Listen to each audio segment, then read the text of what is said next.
Live news, खबर तो पक्की है। टेट के साथियों, बीटेट के साथियों और बिहार के तमाम जिले के अभ्यर्थियों, आज एक्चुअली मैं कुछ विषय वस्तु पे चर्चा करना चाह रहा हूं और चर्चा इसलिए के भी करना चाह रहा हूं कि लगातार जिस बात का जिक्र हम लोग करते थे, लगातार हम लोग कोर्ट केस के बारे में चर्चा किया करते थे, इस सरकार की रणनीति के बारे में चर्चा किया करते थे, सेंट्रल गवर्नमेंट की रणनीति के बारे में भी हम चर्चा यहाँ पे करेंगे। आज आपको पता चल गया है कि जिस तरह से आज डीएलएड वर्सेस बीएड का एक केस था सुप्रीम कोर्ट में लंबित, हमने भी एक दो बार इस बात को जिक्र किया था और ये बात को बोला था। आज देखिए डीएलएड के पक्ष में सुप्रीम कोर्ट ने सुप्रीम फैसला दे दिया कि 1 to 5 में प्राथमिक में फाइनली बीएड वाले अब बाहर हो जाएंगे और बाहर कर दिया गया। मैं इसलिए के ये बात बोल रहा हूं कि बिहार सरकार की रणनीति को भी समझने की जरूरत है। बिहार सरकार को पता था इस बात का, और पता इसलिए के था कि उसने जिस तरीके से 4 साल खास करके सीटेट और बीटेट के साथियों को 4 साल रुलाया, उसने भी बोला लगातार कि हम नियोजन करेंगे, नियुक्ति की प्रक्रिया प्रारंभ करेंगे, और इसके उलट अप्रैल में जिस तरह से एस्टेट को 4 साल रुलाया, इसके उलट सुपर टेट के नाम पे चाहे वो सीटेट हो, बीटेट हो, एस्टेट को सबको बीपीएससी में धकेल दिया। और हम लोगों ने क्या किया आपको सबको पता है। कोर्ट केस किए और कोर्ट केस में 7 केस का डिसीजन आधे घंटे के अंदर में, 1 घंटे के अंदर में क्लियर कर दिया और हाई कोर्ट में हम लोग को हरा दिया गया। इस बात को समझिए कि सरकार को नौकरी नहीं देनी है।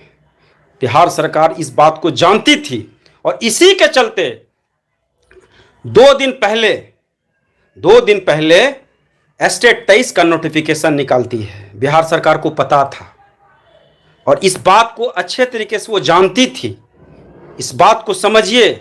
आखिर मैं पूछना चाहता हूं कि बिहार सरकार अगर इस बात को पता नहीं था तो 6 to 8 का उन्होंने सीट क्यों नहीं दिया? 4 साल लगातार जिस तरह से आश्वासन पे आश्वासन मिला, जिस तरह से लेटर सचिवालय में दिया गया, जिस तरह से अधिकारियों को दिया गया, जिस तरह से नेतागण को दिया गया, सरकार को यह बात पता नहीं था? नीतीश कुमार जी को पता नहीं था? नीतीश कुमार जी को सब कुछ पता था, उनको नौकरी देना ही नहीं है। इस बात को समझिए।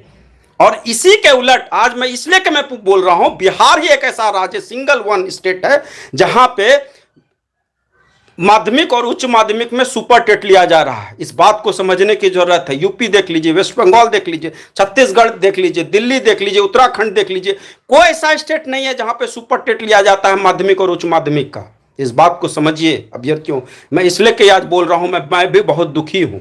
इसलिए मैं दुखी हूं जो लगातार प्राथमिक में, उच्च प्राथमिक में अभ्यर्थी लगातार संघर्ष किए थे, हमारे साथ सड़कों पर संघर्ष किए थे, चाहे वो गर्दनी बाग का धरना स्थल हो, चाहे वो गांधी मैदान का धरना स्थल हो, चाहे वो डाक बंगला चौराहा हो। मैं पूछना चाहता हूं बिहार सरकार से, मैं पूछना चाहता हूं नीतीश कुमार जी से, आज में मेरा वही सवाल है, आपने अभ्यर्थियों को किस तरह से धोखा दिया? आपको सिर्फ और सिर्फ राजनीति रोटी सेकना है। हम लोगों ने एक्सेप्ट भी कर लिया था बीपीएससी। आज मैं पूछता हूं अतुल प्रसाद जी से, आज मैं पूछना चाहता हूं जितने भी कोचिंग संस्थान वाले से, अब उनके पैरवीकार जो आज थे भी बिहार बीपीएससी के, मैं उनसे पूछना चाहता हूं, आज सुप्रीम कोर्ट का सुप्रीम फैसला आया है, इस फैसले के बिहाफ पे 1 to 5 में जो बीएड वाले अभ्यर्थी वो अब क्या करेंगे? 6 to 8 का सीट आपने नहीं दिया। आज एस्टेट 23 आप ले रहे हैं इलेक्शन के मुहाने पे, लोकसभा का इलेक्शन, उसके बाद 25 में विधानसभा का इलेक्शन, क्योंकि आपको राजनीति करना है, आपको कुर्सी पे जाना है, आपको नौकरी नहीं देना है।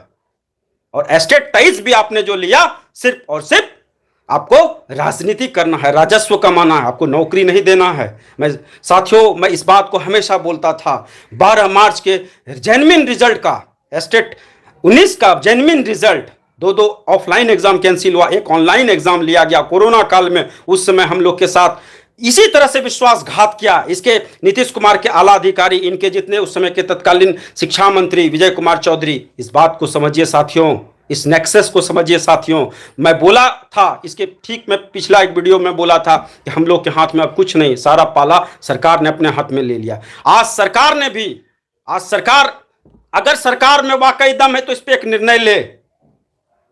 प्राथमिक के साथ साथ आज उच्च प्राथमिक वाले के साथ इन्होंने जो जिस तरह से कुठाराघात किया, धोखा किया, मैं पूछना चाहता हूं, ठीक है कि उनको पता था कि बीएड का 18 और डीएलएड का 18 में सुप्रीम कोर्ट में केस 18 से लंबित है, तो मैं पूछना चाहता हूं 6 to 8 का सीट आपने क्यों नहीं दिया? 6 to 8 का सीट कहां चला गया? तो 44,000 सीट थी, वो सीट सारी कहां चली गई? उनको पता था कि ये बहाली नहीं होगी, बहाली फुलफिल नहीं होगी। आज इन्होंने 8-8 लाख फॉर्म भरवा लिया, और जो भी फॉर्म गिरा है वो सिर्फ ज्यादा से ज्यादा प्राथमिक में गिरा है, और आज पूरे इंडिया को रिकॉल किया गया। इसके सटे, हमारे सटे राज्य बिहार से जो निकला हुआ राज्य झारखंड, वहां देख लीजिए, वहां के मुख्यमंत्री जी का, उनका साफ कहना है, हेमंत सोरेन जी का साफ कहना है कि हम किसी भी बाहरी स्टेट वाले को घुसने नहीं देंगे। और ये आप नीतीश कुमार जी, प्रधानमंत्री की अति महत्वाकांक्षा से ग्रसित ये आदमी, इस आदमी को इतना सा भी शर्म नहीं है कि बिहार के अभ्यर्थियों को आप जिस तरह से रुलाने का आप काम कर रहे हैं ना, एक एक आंसू देने का काम करेंगे, अरे आपको श्राप पड़ेगा, पूरे बिहार के अभ्यर्थियों का श्राप पड़ेगा। आज मेरा दिल बहुत ज्यादा दुखी है। आपने जिस तरह से एस्टेट 19 वाले को रुलाया, जिस तरह आपने सीटेट वाले को रुलाया, जिस तरह से आपने बीटेट वाले को रुलाया, आज मैं पूछना चाहता हूं कि आज आप एस्टेट 23 ले रहे हैं, उस समय भी आप एस्टेट 19 में जब आप चाहते तो हिंदी का +2 का ले सकते थे, लेकिन आपने लिया था उसमें।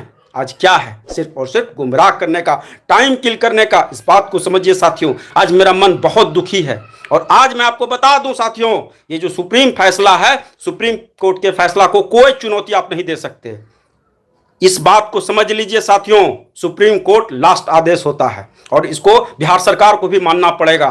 कोई भी अभ्यर्थी अगर हाई कोर्ट में केस कर देगा ना, तो इस नियमावली पे अभी तुरंत स्टे लगेगी। इस बात को समझिए साथियों, मैं आपको बरगला नहीं रहा हूं, मैं आपको सही जानकारी दे रहा हूं साथियों। इस बात को समझिए, बिहार बीपीएससी इनको क्लियर करना ही नहीं है, नौकरी इनको देना ही नहीं है, इनको सिर्फ फॉर्म भरवाना है, अभ्यर्थियों को परेशान करना है, सालों दर साल अभ्यर्थियों को ऐसे ही आपस में लड़वाना है।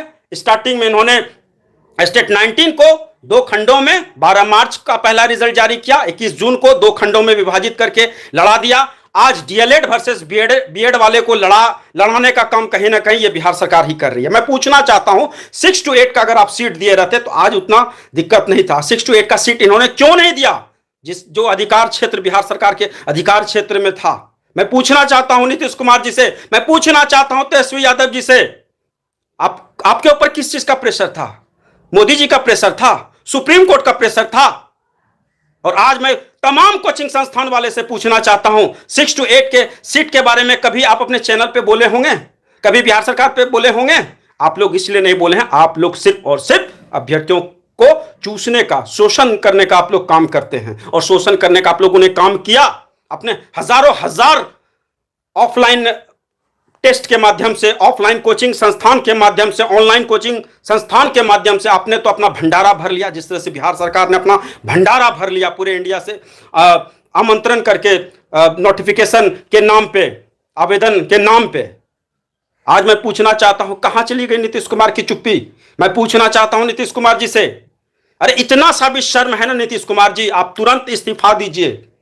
देखिए मैं ये राजनीति नहीं कर रहा हूं, मैं इसलिए के मजबूर हूं क्योंकि सरकार ने जिस तरह से एस्टेट 19 के अभ्यर्थियों के साथ धोखा किया, जिस तरह से सीटेट के अभ्यर्थियों के साथ धोखा किया, जिस तरह से बीटेट के अभ्यर्थियों के साथ धोखा किया, इस बात को लेकर मैं बहुत चिंतित हूं। और आपको मैं बता देता हूं, और जो भी अभ्यर्थी आज कह रहे हैं कि प्राइमरी वाले में डीएलएड वाले और बीएड वाले दोनों एलिजिबल रहेंगे, मैं बता देता हूं साथियों, कोई भी डीएलएड का संघ और या डीएलएड का 5 अभ्यर्थी या सिंगल 1 अभ्यर्थी भी हाईकोर्ट में चला जाएगा ना इस ऑर्डर के साथ, तो बिहार सरकार की उल्टी गिनती शुरू हो जाएगी। इस बात को समझिए, यह बहाली कभी क्लियर नहीं होगी।